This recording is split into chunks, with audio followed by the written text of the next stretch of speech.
Let's get you some quick win. Let me take you back. I was 23, wearing a simple kurti, laptop bag, a very heavy one, cutting through my shoulder, sweat dripping down my back, and it was 47 degrees in the industrial area of Mumbai. My throat was so dry and my dupatta was stuck to my neck, and I've been walking into factories trying to sell 50 lakh, $60,000 ERP systems, door to door, barging to the door of the offices. Not a small software tool, but a full scale, high stakes system.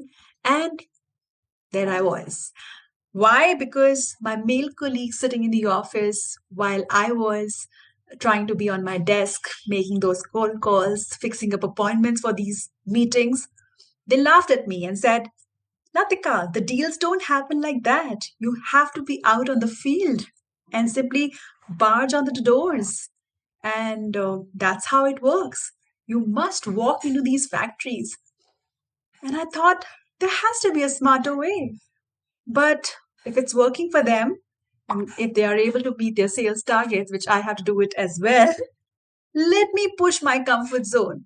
And that's how I ended up at the gate of Sugar Factory. I'd already walked into three different offices that morning, but there was no luck. My feet were so much aching. My throat was absolutely dry, sweat soaking in, frustration building in. And then I saw a huge office building.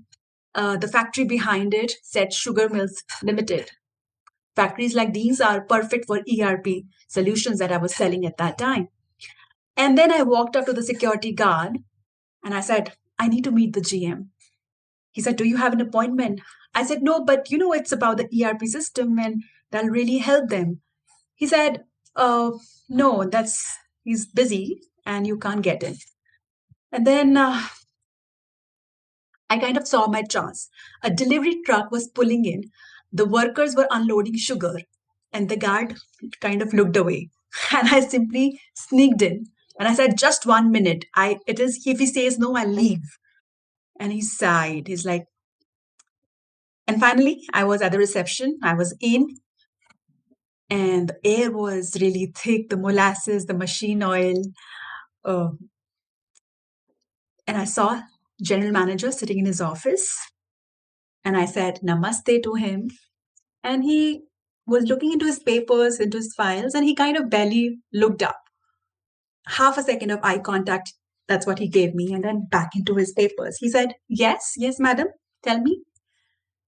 And I was like, if I start with my usual pitch, and that might not go well. I'll be out in 10 seconds. So I glanced around and I saw whiteboards around his cabin, and I saw numbers, production reports, delivery timelines were written on it. So instead of my usual pitch, I kind of asked him, sir, pointing out the board, how many shifts does your factory run? And he said, 3 shifts. Why do you ask? And then I said, and how long does it take the inventory to kind of update each shift? He said, it takes a while. And then he looked up. I kind of had his attention. And then I asked if the small errors in numbers and quantity happen, what's the possible cost or consequence? And he says, the order will delay, the client charges happen, and sometimes if it's unchecked for days, like the way it happened last month, sometimes it's complete loss also. And I said, what if there's a solution that could warn you in advance? And then he leaned back. He said, madam, systems don't help. Workers work the same everywhere, whatever you do. And then I smiled. I said, did you buy an ERP system or a new headache? And then there was silence and a small kind of knowing laugh. And then he said, sit down, please sit down, madam. Tell me, how is your solution different?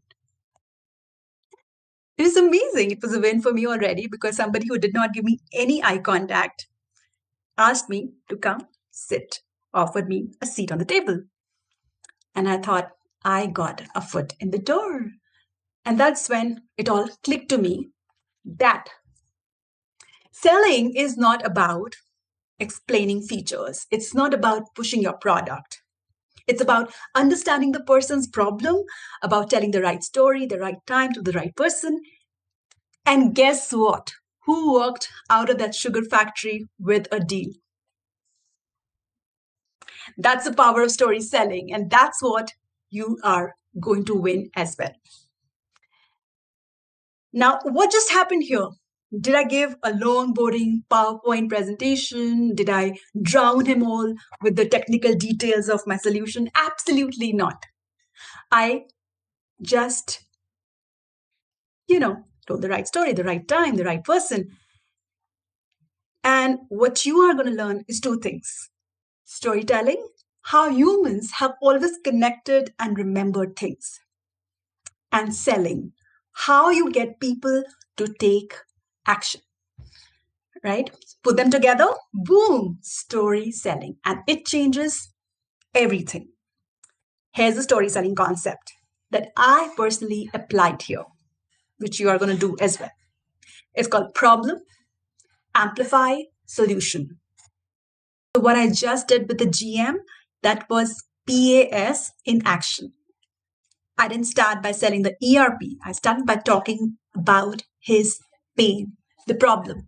How long does it take the inventory to update after each shift? What is the cost of the small errors? And he realized that the real problem wasn't software, it was delay and data inaccuracy causing losses. Then we amplified. Once he saw the issue, I made him feel its impact. What happens when there are order delays, client charges? And he said it can be a complete loss, like it happened the last month. And now he wasn't just aware, he was emotionally involved. He could feel the cost of ignoring it. And then the solution, where it was a natural progression, where my ERP system could predict issues before they become disasters. So basically, I didn't even need to pitch that, it came out like a natural progression. So PAS isn't a sales formula, it's a human conversation. You don't sell the product, you sell clarity, urgency, and relief. Once again, let's see the buyer emotion that is progressing in this framework. Asked about his process and errors, awareness in the buyer's emotion. That means you ask the key questions, make them voice the pain. Explored the cost of errors. The buyer emotion was intrinsic urgency, showing ripple effect around ignoring it. Again, my solution could predict issues, the buyer emotion, trust, and offering the product as relief, not a push. Okay, so how do you apply it? Highlight the pain, problem, frustration, or desire. Describe how the pain point is affecting their life, how their life could benefit by achieving the desired outcome. Amplify solution. Now, this is my go-to method for everything from introducing yourself, sharing perspectives, attracting clients, or closing high-value deals. It works every time.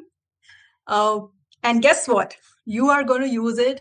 Same method, same framework for leads, for social content, webinars, even one-to-one calls. Now, one important thing here, and some of you may already having this question, is that what if my product or my program is not about problem? It's about pursuit. It's about desire. It's about a dream. And the same thing can be applied in that case too. Sometimes people aren't running away from pain. They are running towards pleasure. And so here's the second version of PAS. Pleasure. P for pleasure. Show them the dream, desire, the outcome they want, right? It could be having a property, going for a holiday. It could be jewelry, right? And amplify, make the desire vivid, paint the picture so that, reality and almost touch it. And the solution, show how your offer bridges the gap to that dream. Let me give you a proof of how PAS for pleasure also works the same way. The eBay experiment, right? In 2006, a journalist ran a wild test. He bought random junk items from thrift shops, just a few bucks each, around $1 each. And then he listed those items on eBay, right? One of them was a plastic horse head, which was worth $1 that he bought. And he hired a professional writer to add a story to each of the product. Nothing changed in terms of product, but only the words and description. So a plastic horse head that he bought for $1, it was sold for $60 simply after adding a story. The total spent was around $197 and the total sale was $8,000. That's 6,300% profit just by adding a story. Why? Because people weren't buying a plastic toy. They were buying the pleasure of owning a quirky artifact with a backstory. And that's the power of PAS, with pleasure. Stories don't just sell, they multiply value. Right? Now let's see some winning examples from the playground members using the pass frame and cracking deals. So here's one of them.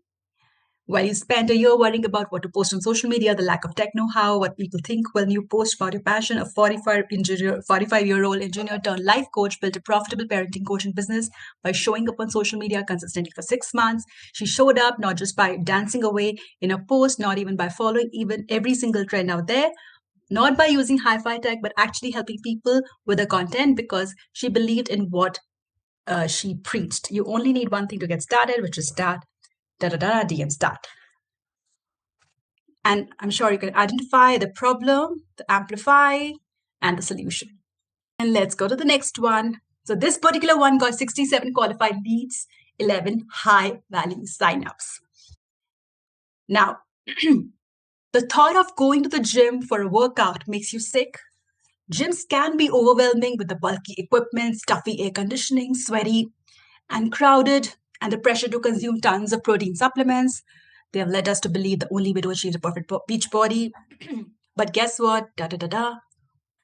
Read this out. Yeah, you can see that, right? Can you see how it works? So let me explain the agitate and amplify part of the pass even more. Agitate, amplify. How the hell do I do that? Right?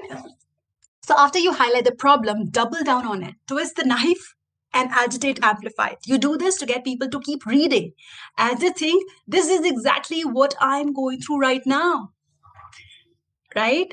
And you will really pique their interest, allowing you to present the solution and show your expertise. So PASS is a fantastic tool to achieve exactly that.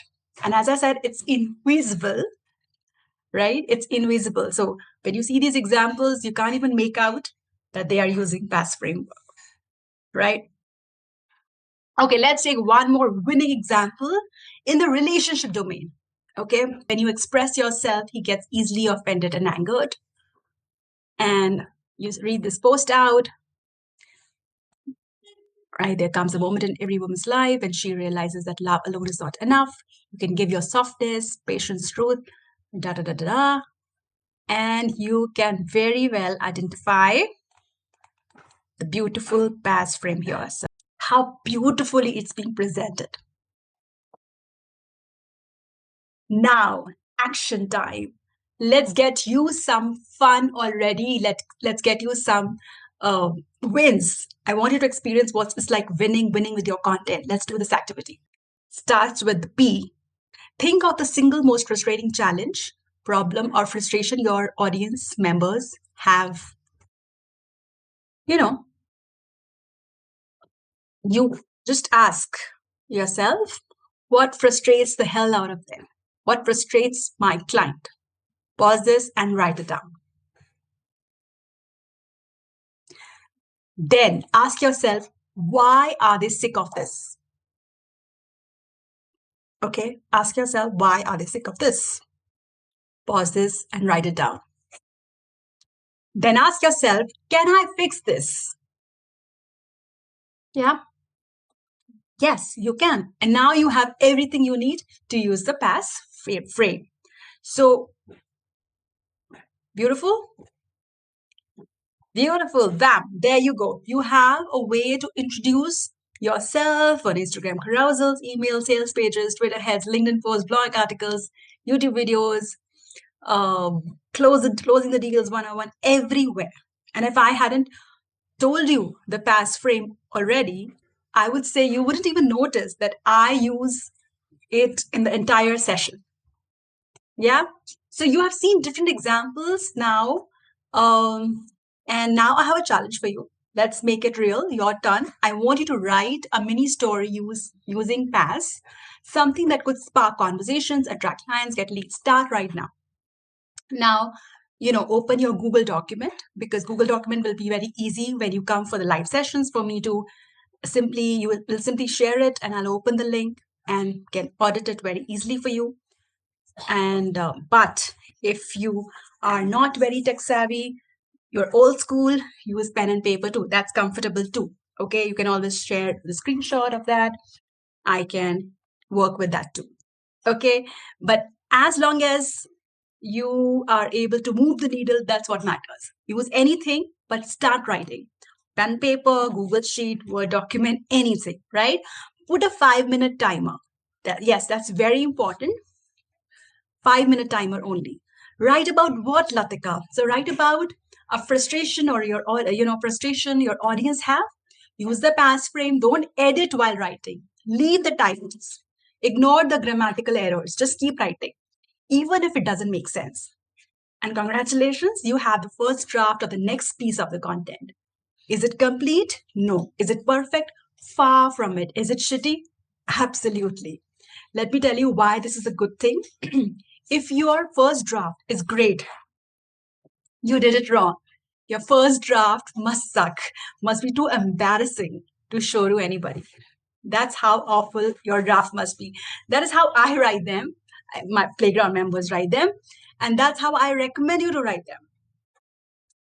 And the reason for this is simple. When you permit yourself to write shitty first draft, you eliminate overthinking.